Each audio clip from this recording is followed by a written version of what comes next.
Hello, welcome back to another episode on Red Foxy. If you like what you see, please like, subscribe, and click on the notification bell so you don't miss out on new content. I found out there is no business trip. While she was on business, I, 30 male, wanted to leave a present at her, 27 female, desk at work for her birthday. When I arrived, I discovered that there was no business trip. She had called in ill, as had the coworker who had assured me that I had nothing to worry about. She'd been emailing me images of her hotel room and the places she'd been viewing. I know his wife, so after contacting her on Facebook, I obtained her phone number and spoke with her on the phone. He was on a business trip at the time, and they had been sharing images of comparable sites. That's when I told her what I'd discovered.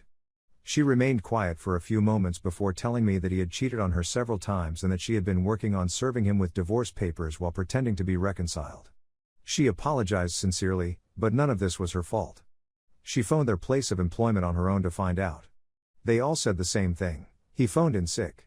So, here we are. My girlfriend is still contacting me as usual, claiming to be in a dull meeting. I'm devastated, and my anxiety is at an all-time high, but surprisingly, I'm not sobbing this time. This isn't the first time I've been dumped. I understood what a fool I had been. I spotted the warning lights, but I disregarded them again, believing I simply needed to work on my trust problems. I packed all of her belongings and will wait for her to return tonight.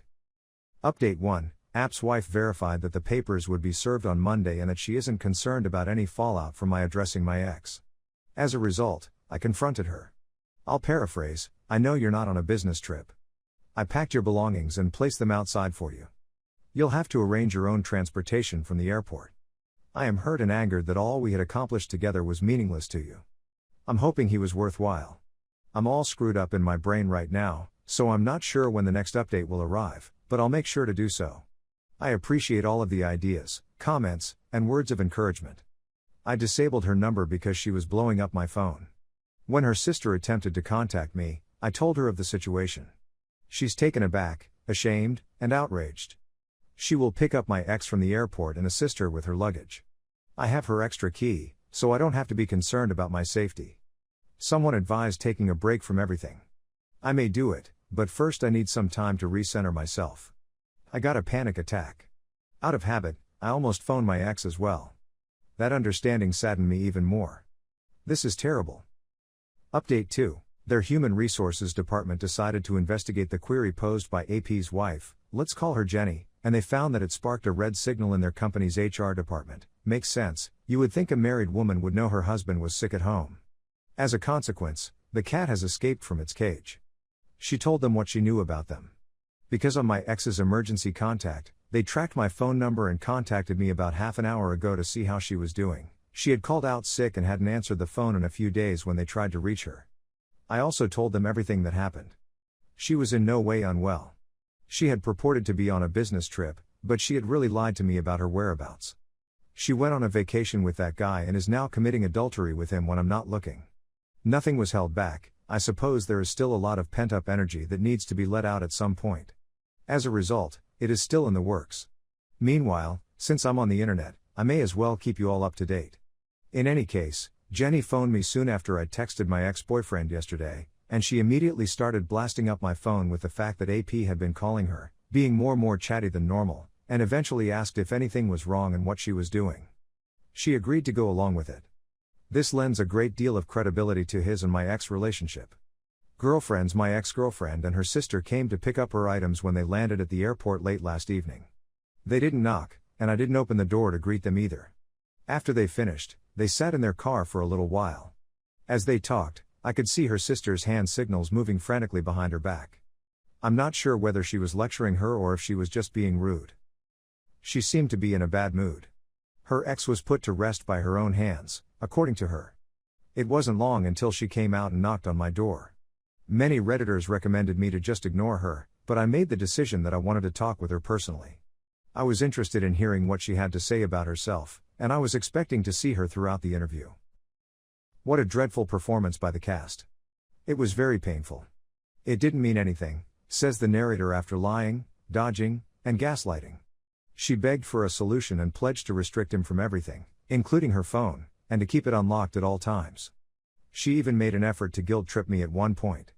I asked her to show me her phone, which she did. She categorically refused. She was resolute in her opposition. I'd reached the end of my rope.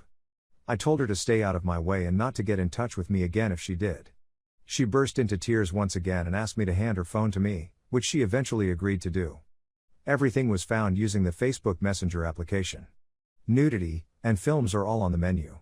Conversations about me, about how naive I was, about how she felt horrible but was too aroused to care right then and there. My screenshots were supplied to me through email so that I could review them, which I later forwarded to Jenny.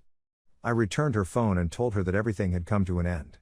I'm not going to deny, seeing her sobbing in such desperation really hurt my heart. But I had to remind myself that she isn't sorry she cheated, she is just disappointed that she was caught cheating. She was well aware of my prior infidelity and how distressing it had been for me at the time of the affair. It didn't make a difference in the outcome.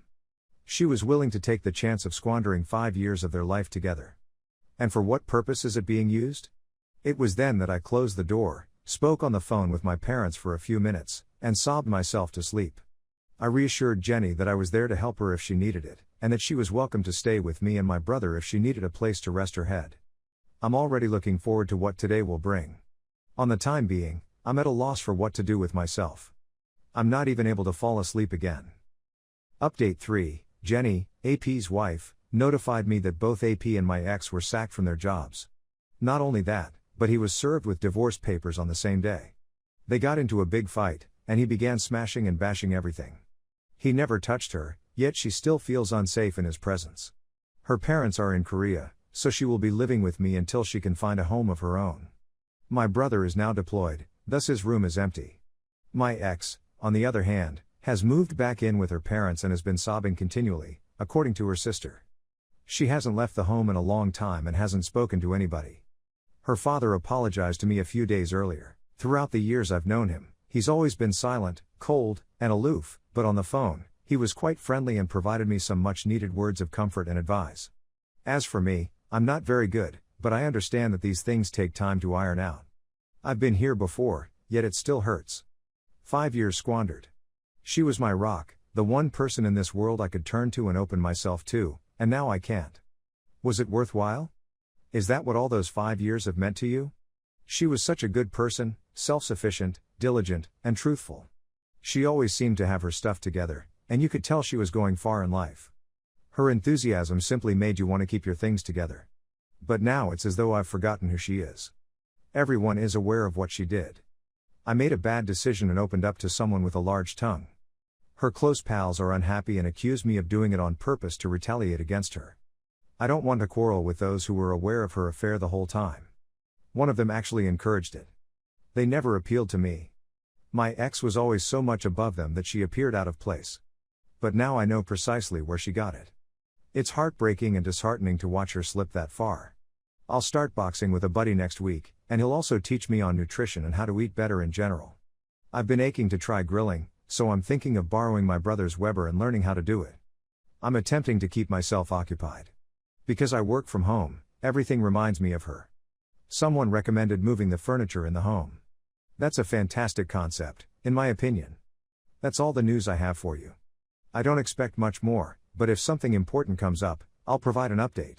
Thank you very much for all of your help, generosity, and guidance. Edit. Yeah, I've been granted the option to fly to New Orleans for free next month. Jenny and I are thinking about traveling somewhere to get away from all of this nonsense. We've never there, and we're both foodies, so this may be precisely what we're looking for.